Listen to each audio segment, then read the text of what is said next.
I walked into my house after enduring a grueling 12-hour shift in the surviving on nothing more than 2 energy drinks and half a banana. What greeted me was infuriating: 3 SUVs lined up perfectly in my private driveway as if it had been transformed into a valet service. One of them blocked access to my garage, another was tilted halfway onto my lawn. The third, it was planted directly in front of the ramp my elderly mother needs for her wheelchair. I sat in my truck, engine still running, staring in disbelief at what looked like a bad dream.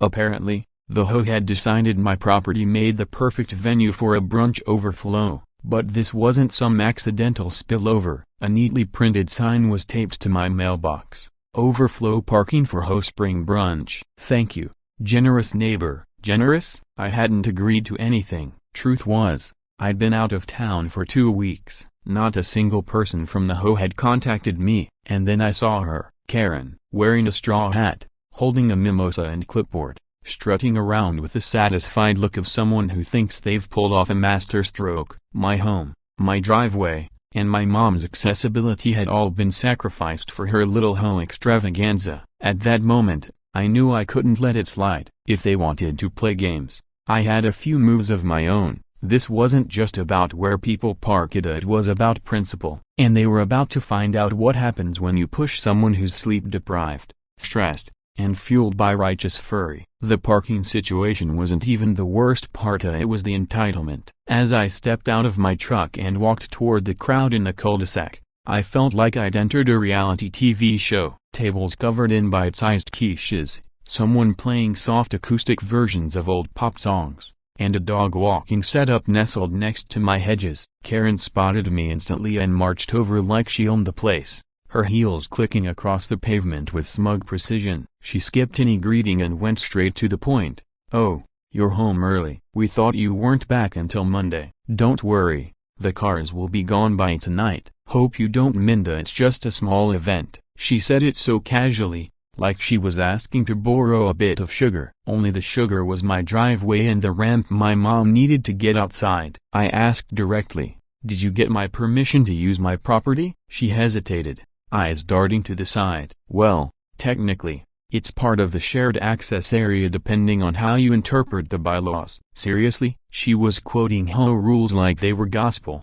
positioning herself as the all-knowing keeper of the code. But I wasn't going to get into a public debate with her while half the HOA board nibbled pastries nearby. I took pictures of the vehicles and the block tramp, then went inside to check on my mom. She was in her recliner, trying not to let it bother her, though it was clear she hadn't been able to sit outside for her usual bit of afternoon sun. "Don't worry," she said softly, "they'll move the cars soon." But it wasn't about when they moved it was about why they thought they had the right to use what wasn't theirs and act like they were doing me a favor. Later, after everyone had cleared out, I sat down and filed an official complaint through the HOA portal. I included time-stamped photos, a property survey proving the driveway was entirely private, and a written explanation about the accessibility issue. The whole thing was clear, professional, and just packed enough with legal language to make anyone think twice. The response arrived the next day, signed by none other than Karen. She claimed she had personally overseen the overflow arrangements and regretted any inconvenience. She argued that the use of my driveway fell under a community courtesy clause, so no action was necessary. She even capped it off by inviting me to attend the next board meeting to learn how we could better support one another. I was floored. Not only had she commandeered my space, she had now painted it as my duty to accommodate her lack of planning. I called her the next day, trying to stay calm, and asked why she hadn't just left a note or called before rerouting half the neighborhood onto my lawn. With a sigh, she answered, "Honestly, I didn't think you'd mind. You're usually not involved in these things," as if being quiet meant I didn't have boundaries. That evening, I discovered something that pushed me over the edge. My driveway had been spray-painted with bright neon arrows pointing to the garage and labeled with event parking in large letters. The paint seemed like the washable kind,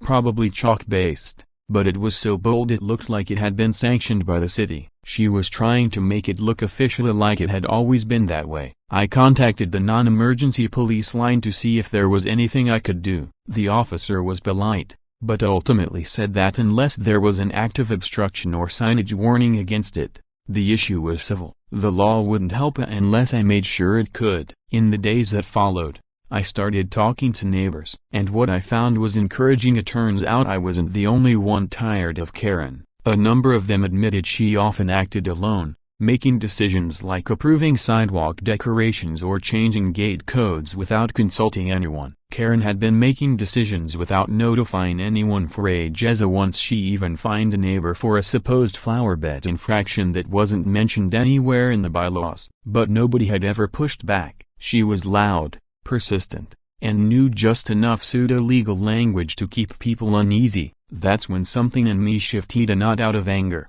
but clarity. I realized I wasn't going to keep filing complaints or trading emails.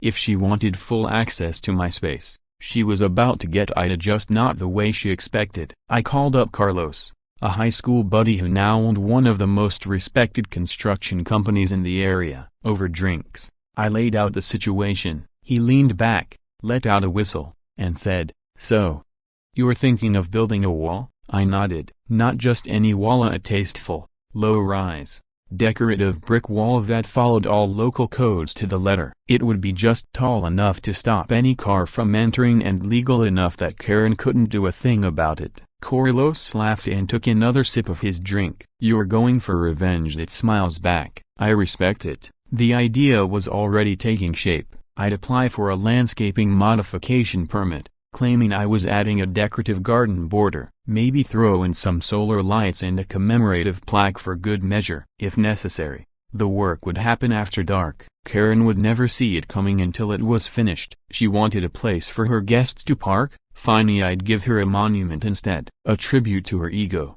her entitlement, and her underestimation of the guy she assumed would stay silent. Sometimes the loudest message isn't shouted. Sometimes, it's made of brick, heavy, cold, and impossible to ignore. And this one would echo louder than any whole email ever could. Carlos arrived the next morning dressed in a faded hoodie and cargo pants, clutching a cup of black coffee like it was his lifeline. He brought along 2 crew members, quiet, efficient types who understood the silent rules of neighborhood skirmishes. I walked them around to the front yard and laid out the operation like we were planning a covert mission. The driveway was about 32 feet wide, gently sloping from the street. There was just enough space to build a decorative structure, not a fence, which could get challenged by the hoe, but something that blended seamlessly into the landscape. The goal was to make it visually appealing yet completely functional, blocking any vehicle that dared approach my garage again. Carlos took his measurements, gave a thoughtful nod, and said, "We'll need around 500 bricks, 10 bags of mortar, and 1 quiet weekend with no nosy neighbors." I told him I'd get the permit approved and handled delivery on the down low. He smirked. "Let's build the Great Wall of Karen." I submitted the permit application through the city's website under the landscaping enhancement category. I described it as a decorative brick boundary to improve aesthetics and reduce erosion. To really sell it, I attached a sketch complete with oversized flowers and glowing solar lights drawn like a child's art project. Not exactly decisive, just strategically worded. A friend from the zoning office gave it the green light within a day. Meanwhile, I used my small business license, one I'd registered for the occasional handyman gig, to order the materials in bulk. Every invoice labeled the items as landscape edging supplies. Delivery was scheduled for Friday evening, just after sunset, using a flatbed truck that would sneak in through the alley and unload behind my privacy fence. No one would notice unless they were actively watching from a second-story window. And if Karen was that committed, well, she had other issues. Still, she remained suspicious. On Thursday afternoon, as I stood watering the lawn, she wandered by and gave a pointed glance toward the side of the house. "I saw someone posting about construction supplies on the neighborhood app," she said, her tone fake friendly and nosy. "Big project coming up?" I smiled, played it cool, and shrugged. "Could be. My neighbor up the hill's got some drainage issues." "Rain's been a nightmare this year, right?" She lingered for a moment, clearly trying to read more from my face, but finally just nodded and moved on. I could tell she wasn't convinced. Karen always assumed she was the smartest person in the room, and that was her blind spot. People like her thrive on control and predictability. Add a bit of uncertainty and their grip starts to slip. Friday night rolled in, and with it came the bricks. The delivery truck arrived silently, lights off, and the crew moved like shadows. In under half an hour, 5 pallets of bricks were stacked neatly behind the fence. We used wheelbarrows to quietly transfer the materials to the front, positioning them just inside the property line, camouflaged behind tall shrubs. Everything was ready: mortar, trowels, tools. Carlos and his team showed up just before 3 a.m., right on schedule. No music, no electric tools, just focused, quiet work under headlamps. Brick by brick, they crafted the wall with meticulous care. The structure curved naturally along the driveway's edge, stretching from fence to fence. By sunrise, it stood 3.5 feet tall, not high enough to attract complaints, but high enough to stop any SUV from pretending this was a public parking lot. The wall wasn't tall enough to climb over easily, but just the right height to send a message: "You're not welcome here." I sat on my porch with a hot mug of coffee as the sun rose, admiring our work. The wall was genuinely impressive: via clean lines, a smooth finish, and a stylish alternating brick pattern that added charm. Even the solar lights we'd installed along the top gave it a soft, elegant glow, like it belonged in a magazine spread. I half expected birds to land on it and start singing. When the brunch guests started arriving around mid-morning and discovered they could no longer use my driveway, the confusion was immediate. One woman even honked her horn, as if the bricks might magically part to let her through. Then came Karen, storming out of her house in silk pajamas and slippers, shrieking like she'd just discovered a crime scene. She marched straight across the street and hammered her fist against my door. When I opened it, she stood trembling with outrage, her phone clenched like a weapon. "What is that?" she shouted. "You can't just build a wall in a shared space if that's against HOA regulations." Without saying a word, I handed her a copy of my permit. It was printed, laminated, and ready for this very moment. "It's not a wall," I replied coolly. "It's a decorative landscape feature for erosion control. Fully permitted, fully legal." She scanned the paper with bulging eyes. "This is an abuse of the system." I gave her a calm smile. "So is letting strangers use my driveway." But she wasn't finished. Karen started furiously texting board members, calling for an emergency home meeting on her front lawn like it was a neighborhood crisis summit. I watched from the kitchen window as 6 or 7 residents gathered, some curious, others clearly annoyed. Karen gestured at the wall like she was leading a press conference, waving her arms, holding up her phone, pacing dramatically like she was on stage at a TED Talk titled "How I Was Victimized by Landscaping." Eventually, Bill, one of the board members and a retired engineer, walked over to take a closer look. I met him at the curb and explained everything. He listened carefully, pulled a small level from his back pocket, and inspected the wall himself. "Excellent work," he said, impressed. "More people should do this. It's great for runoff control." He shook my hand and walked off, smiling. Karen stood frozen across the street, staring like she'd just witnessed a betrayal. Then she screamed something I couldn't make out and stormed back inside, slamming her front door so hard it echoed down the block. Later that evening, she posted a long-winded rant in the neighborhood app. She accused me of damaging the community aesthetic, undermining HOA authority, and posing a danger to emergency services. But the replies didn't go her way. Most people replied with things like, "It's his property, looks fantastic," and someone else chimed in, "Didn't you approve that birthday bounce house last year that blocked a fire hydrant, Karen?" Another neighbor posted a photo of the wall with the caption, "Finally, an HOA improvement we can all get behind." By the weekend, my brick wall had become a bit of a local landmark. Dog walkers paused to admire it. Some took selfies. One pizza delivery guy even posed beside it with his boxes, giving a proud thumbs up. Before long, someone had given it a name online: the Great Karen Wall of Maple Ridge. I never planned for fame, but I wasn't complaining. What began as a quiet act of revenge had turned into a full-on neighborhood attraction. And most importantly, not a single car had dared park in my driveway since. The boundary was clear, permanent, and incredibly satisfying. Karen's tantrums only boosted its popularity. The louder she protested, the more people stopped to admire it. But the real victory wasn't the bricks, it was the message, that when you push someone too far, they might not yell or threaten, they might build a monument, a fortress, one so well designed, with permits and polish, that you couldn't argue with it even if you tried. I knew Karen wouldn't give up, she would find some new way to start trouble. That's just who she was, as someone who needed to win, even if no one else was playing. So when I discovered a formal-looking envelope taped to my front door with "urgent, legal action pending" scrawled in red marker, I couldn't help but laugh. Inside was a cease and desist letter,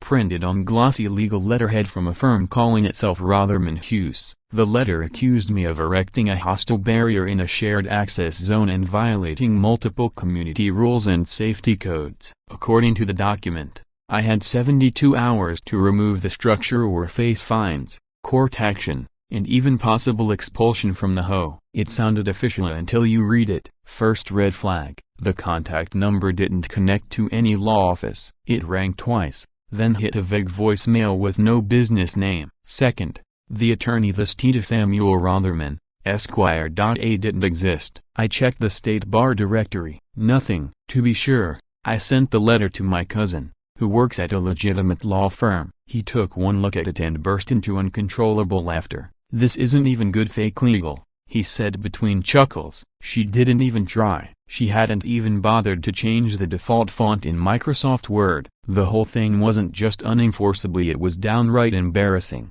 That's when it hit me. Karen had made the entire letter up. No lawyer was involved. She'd opened her laptop, whipped up a fake law firm name, and printed off a threat, hoping I'd panic and tear down the wall before anyone questioned it. But I didn't ignore it. No, I made copies and filed them away in a blue binder I had started calling the Karen Chronicles. It was already filling up with all the bizarre HOA-related nonsense I'd collected. Still, I knew better than to underestimate her. If she was willing to fake legal threats, who knew how far she might go next? I decided it was time to go on the offense, but carefully and with strategy. So I started talking to neighbors, especially the ones I knew had clashed with Karen before. What they told me was shocking. One neighbor, Alan, shared how she had once left a fake violation notice under his door over unapproved garden gnomes. Another neighbor, Lucia, showed me a letter claiming she owed overdue dues, even though she had proof she'd paid in full. Karen had a habit: print something that looked official, drop it off discreetly, and count on people being too busy or exhausted to fight back. That strategy had worked for her until now. That afternoon, I contacted the county-level HOA Oversight Committee. I reported the fake letter, provided a copy, and even submitted witness accounts from Alan and Lucia. They took it very seriously.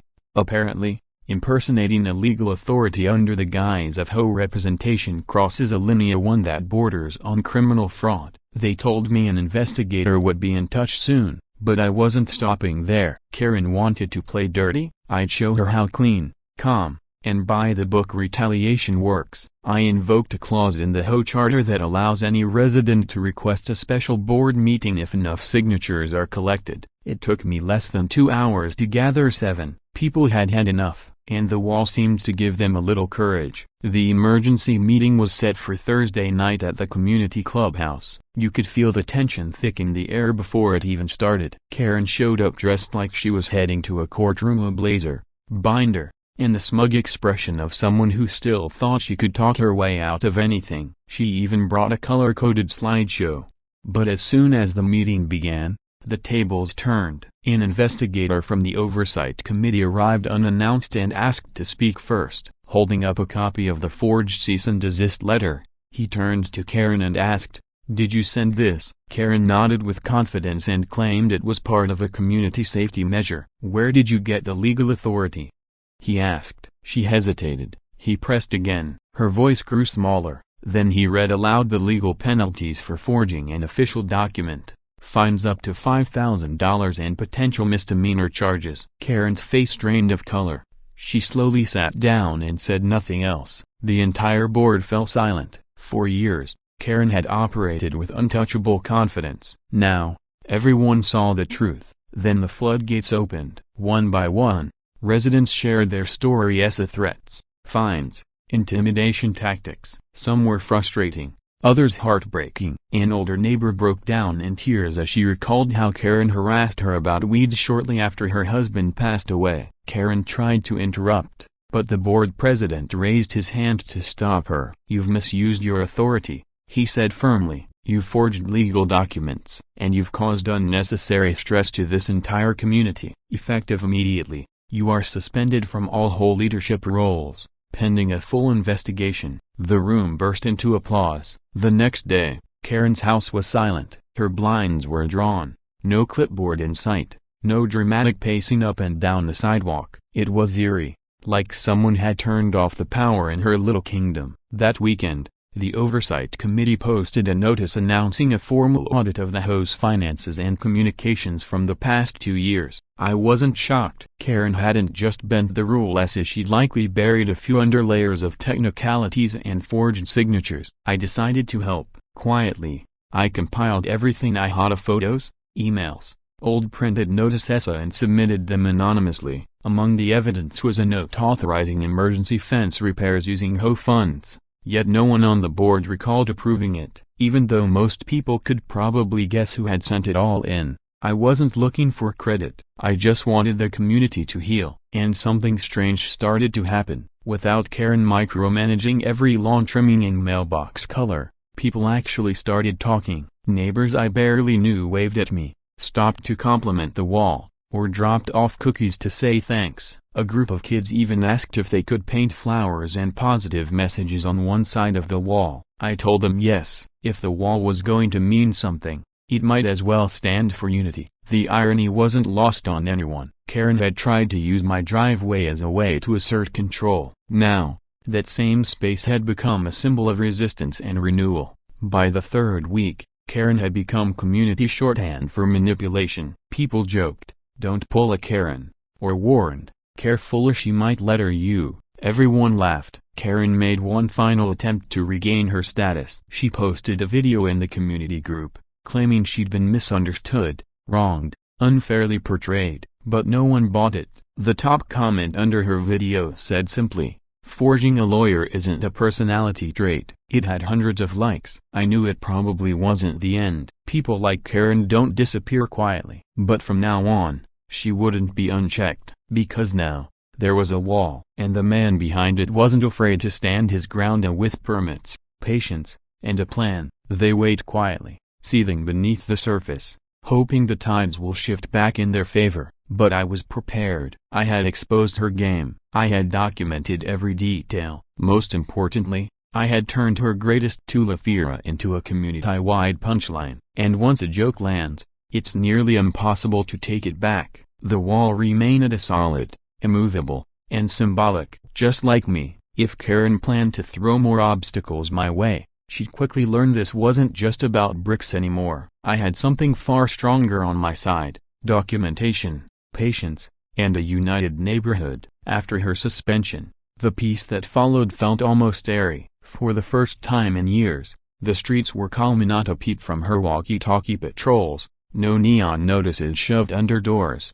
no HOA-wide panic texts about grass height or wind chimes. The air felt lighter, like the whole block was finally breathing again. But anyone who's ever dealt with someone like Karen knows that silence rarely means surrender. It means scheming. And sure enough, a week later, that scheming emerged. Darlene, one of the neighbors, showed up at my door early one morning holding a flyer and looking rattled. "This was taped to my door," she said, handing it over. It was titled "Community Safety Alert," and featured a blurry photo of my wall, circled in red ink. The text claimed the structure posed a serious hazard to emergency vehicles, invited criminal activity by blocking visibility, and in one especially dramatic linear accused certain divisive individuals of building walls instead of bridges. No signature, no name, but the style, pure Karen. Word spread fast. At least a dozen houses had received the same flyer overnight, some taped to fences,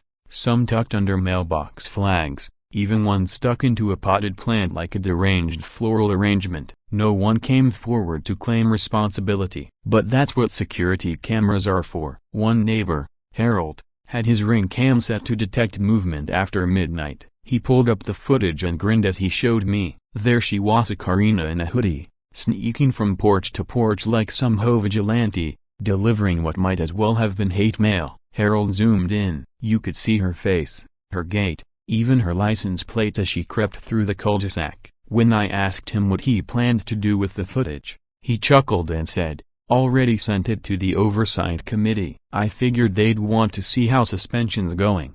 Apparently, when Karen couldn't win through official channels, she decided to wage a one-woman misinformation campaign. But she'd miscalculated. She still thought everyone feared her, that her old tactics would still hold power. But this time, the neighborhood wasn't backing down, and in the best kind of twist, the community responded not with anger but with creativity. Jen, who teaches art at the local middle school, suggested we hold a wall day where kids could paint murals on the brick barrier. It started small, but by Saturday morning, the whole block was out in full force. Folding chairs, coolers of lemonade, snacks, paintbrushes, laughter. The wall turned into a vibrant canvas covered in flowers, peace signs, butterflies, even a giant cat. Right in the center, someone painted the words, "Build love, not lies." I half expected Karen to come charging across the street, clipboard in hand, reciting bylaws like spells,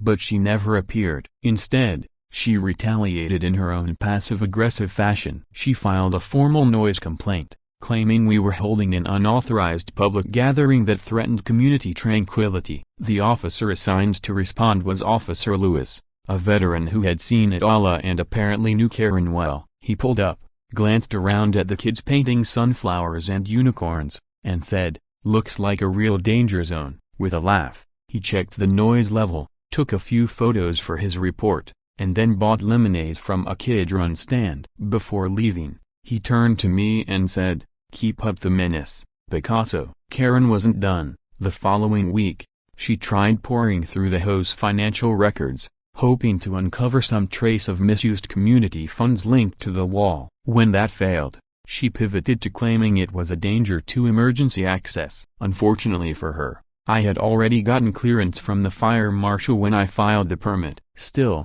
she insisted on a new inspection. A fire department official came out to satisfy the request. Clipboard in hand, he inspected the dimensions and design, then looked at me and said, "This might be the prettiest hazard I've ever seen. Honestly, it looks like a feature you'd find in a public park." I asked if there were any changes he recommended. He smiled and said, "Just don't let kids start biking on top of it, otherwise, you're golden." What no one realized yet was that Karen had started reaching outside the neighborhood. She'd emailed several legal aid groups in other counties, describing herself as the victim of hostile property modifications and claiming that her rights were being violated by an aggressive neighbor. One out-of-town lawyer, clearly unfamiliar with Karen's reputation, took the bait. I received a sharply worded letter demanding I attend a mediation session to resolve ongoing structural disputes. I didn't waste time. I responded by forwarding the forged cease and desist letter Karen had created, the official HOA suspension order, and the ring footage of her night flyer deliveries.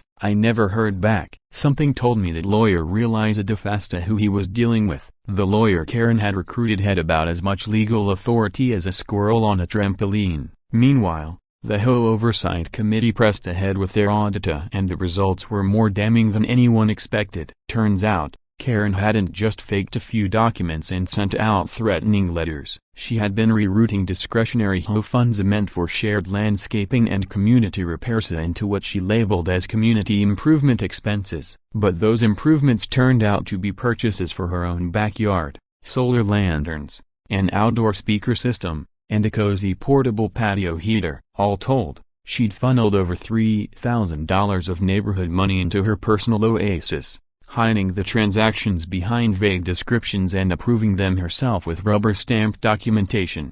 The board had no choice. She was permanently stripped of any leadership position and officially barred from running again. The Oversight Committee filed a misconduct complaint with the city, and whispers began circulating that a civil lawsuit might follow if she didn't pay the money back. 2 weeks later, her house went up for sale. The listing description was rich with irony, calling the area tight-knit, tranquil neighborhood with strong community spirit. I laughed out loud when I saw it. The only community energy Karen ever experienced was the collective joy the moment her grip on us finally broke, but she didn't go quietly. 2 nights before the for sale sign appeared, my motion camera caught her in one last act of desperation. She dumped a bucket of manure just over my fence, and not technically on my property, but close enough that the smell curled into the air like a stinky farewell note. I didn't even get mad. I uploaded the footage to the neighborhood app with the caption, "Karen's final message of unity." The reaction was instant. One neighbor added dramatic music, another edited in cartoon stink lines. Within hours, it was reposted on a local meme page with the caption, "And she vanished into the sunset." On a cloud of her own nonsense, I filed an illegal dumping report with the city. She was fined $200, a small amount but symbolically perfect. It marked the official end of her reign. By morning, a moving truck was in her driveway, and by nightfall, she was gone. No goodbyes, no angry letters, just an empty house. And the lingering scent of poetic justice. The irony? She once claimed that my wall was what divided the community, but it had done the opposite. It unified us. It reminded everyone that strength doesn't have to be loud, that resistance doesn't always come with shouting. Sometimes, it's just standing firm. Literally, that weekend, the kids added one final mural to the wall, a giant yellow smiley face with a speech bubble saying, "Goodbye, Karen." I stood back and watched as families passed by, taking photos, smiling, breathing easy. We didn't just win, we reclaimed what she tried to take: our dignity, our neighborly trust, and yes, my driveway. A driveway now bricked with more than just mortar. It was layered with resilience, community support, and a hint of rebellion. The first weekend after her departure felt like the neighborhood had finally exhaled. There were no more clipboard patrols, no door tag notices about leaf piles, just laughter, conversation, and kids zooming around on scooters without fear of fines. The online message board went from complaint trends to garage sale invites, bake-off photos, and lost and found pets. It was like someone had turned the lights on after a long, overbearing blackout. And right in the center of it all stood the wall, still solid, still decorative, still mine. It had started as a defense. It became a symbol, a landmark, proof that one calm, quiet person, when pushed far enough, can change the entire dynamic of a neighborhood. 2 weeks later, the HOA held its quarterly meeting to fill the now vacant leadership positions. For the first time in years, the community center was packed. Folding chairs filled the room. People stood near the exits, eager to witness the new era. Then something unexpected happened. Someone nominated me. I laughed, assuming it was a joke, but then a few more voices joined in, people I barely knew, saying I'd done more in 2 months than the old board had done in 5 years. So I accepted, not out of ego but because I knew if people like me didn't step up, someone like Karen eventually would. The vote was unanimous. I became the new vice president of the HOA. Ellen, a retired school principal with a spine of steel and a glare that could stop traffic, was voted in as president. After the results, she looked at me and said, "Time to clean house." And we did. First, we rewrote the bylaws, tightening the gaps Karen had once exploited. We added clear rules about guests and private property. We kept individual spending power without full board approval. And we inserted what might have been the most satisfying clause of all. Anyone caught forging documents or distributing false notices would be immediately expelled from leadership, pending legal review. Anyone caught forging documents or distributing false notices would face a permanent ban from holding any position within the HOA. No loopholes, no appeals. It wasn't just a policy update, it was a restoration of trust. With the new board officially in place and the Karen era finally behind us, the neighborhood began to change. The wall, once a quiet act of defiance, had become a community centerpiece. Children continued to add their artwork under the guidance of adults. A dog chasing butterflies appeared. Then a dragon wrapped around a peace sign. A neighbor even installed a bench beside it, transforming the space into a resting spot for evening walkers. I didn't stop any of it. I encouraged it. One evening, I painted my own small addition, a single brick outlined in gold, with the words, "Built with boundaries." Subtle, but it resonated. People got it. That same week, A local journalist reached out after hearing about the infamous manure video and the bizarro saga. She wanted to do a piece titled "The Wall That Stood Its Ground." I agreed on one condition: the focus had to be on the neighborhood, not Karen. The interview was short but honest. I spoke about how it was never really about bricks or driveways or bylaws. It was about standing up when no one else could. About choosing logic, law, and a bit of humor over shouting and spite. The story gained traction online. Messages poured in, people from other states, other HOA-run communities, thanking me, sharing their own neighbor from hell stories, or asking how they could create change where they lived. I never meant to be a symbol of rebellion, but if my experience helped even one person take a stand, it was worth it. A few weeks later, a man named Tom knocked on my door. He had just moved into Karen's old house with his wife and 2 daughters. He brought a welcome basket and a sincere apology on behalf of the house. He joked. The neighbors had already filled him in. He also handed me a stack of unopened letters he found stuffed in a closet. All were addressed to former residents, fine notices, none of which had been mailed or logged. Karen had been hiding them, hoarding her version of order. I gave the stack to Ellen. The board voted to void any unresolved fines issued during Karen's reign,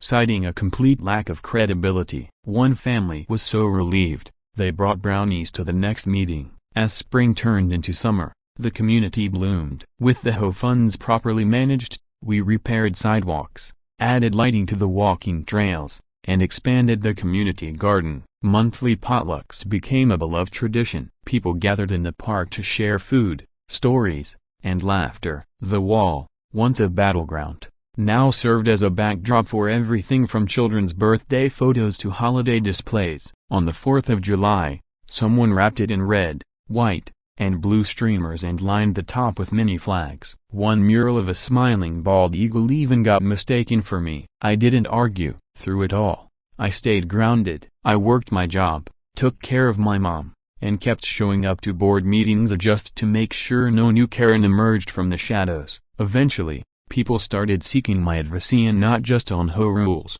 but on how to deal with difficult people calmly, effectively. It felt strange, being seen as the voice of reason. To me, I'd simply built a wall out of frustration, but maybe that's where change starts. Not with a rally or a lawsuit, just one simple act that says, enough. Toward the end of summer, I sat on the bench beside the wall, watching kids draw with chalk and dogs sniff at the murals. A couple passed by, waving. The woman smiled and said, "Thank you again. That wall saved this place." I nodded but didn't say much. What was there to say? That a line of bricks had done what countless complaints never could? That sometimes, standing firm is more powerful than making noise? Maybe that's the lesson. The best revenge isn't angry or loud. It's peaceful, it's patient, it's permanent. Karen never came back. Her name gradually disappeared from gossip, replaced by better things and new neighbors, stronger friendships, laughter echoing through yards that used to hold tension.